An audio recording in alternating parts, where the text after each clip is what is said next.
Hi there, it's Kaya from Kajka Crafts, and today I will show you how to make this card that features mirror stamping technique.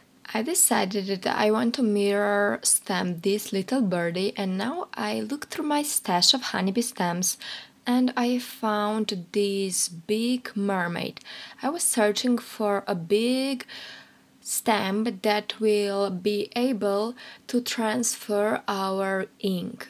For example, this Snow Angel stamp wouldn't be good because it doesn't have actual stamp behind it. I mean the lines that actually stamp. It's important because where the stamp actually is, you got the raised area and you need this to have a great impression. So I will put this stamp in a MISTI and I have my back of a stamp up, and now I will actually stamp my bird on top. So I will just use MISTI as I normally would. Just I won't stamp on a paper but on this mermaid's head because there is a lot of raised areas, so where the mermaid would actually stamp if I was stamping the mermaid. I will use VersaFine Onyx Black ink because it's rich in color and doesn't dry that quickly. I will stamp my bird twice just to make sure I transferred enough ink. So once I have my bird transferred there, I will use this as my stamp. So I will again apply the stamp with its top part up, so I'm stamping with the back, so where we stamp the bird. I will now use the watercolor paper and just stamp the bird on it.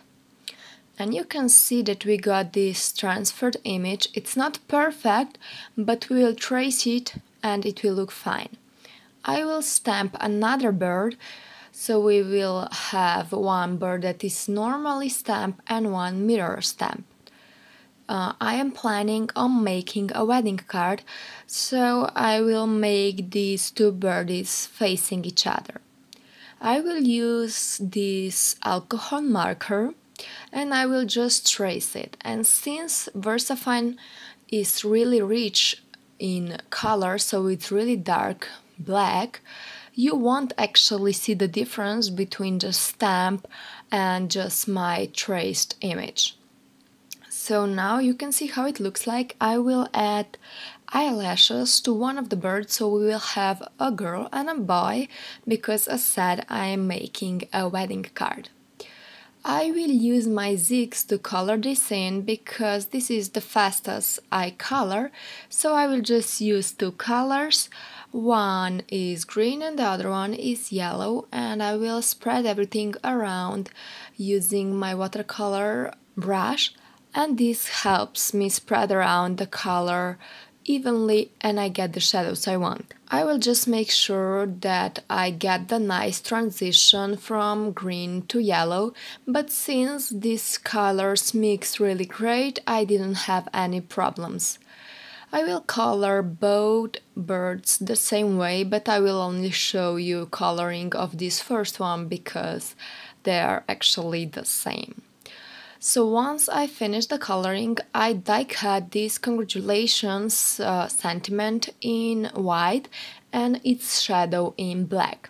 I will use this black and white strip piece of paper that I cut down that you can see on the top of the screen, and that's why I found that the black and white sentiment would work best. I will just use my liquid glue that I have in my syringe to apply this white piece on top, and this syringe really helps you get into the smallest part of the word, and I won't have any problems applying it to the black piece. I will now just stamp the heart and I will color it in with red. I felt that this just needed a little bit extra to show that this is meant to be a wedding card. Now the last thing that I have to do is of course glue everything on my card. I will start by gluing down this piece of stripes, and then I will use my liquid glue to apply the congratulations on top of there. And then the birds will be popped up with some foam rectangles, and I will make sure that they are facing each other looking all cutie. So I will pop the birdies up, and for the heart I will use the liquid glue again, and this will actually finish up this card. Thank you so much for watching. Hope that you will try mirror stamping technique. It's super easy, and Honeybee has a lot of cute images that are just waiting to be mirror stamped. Thank you so much for watching, and see you guys soon. Bye bye!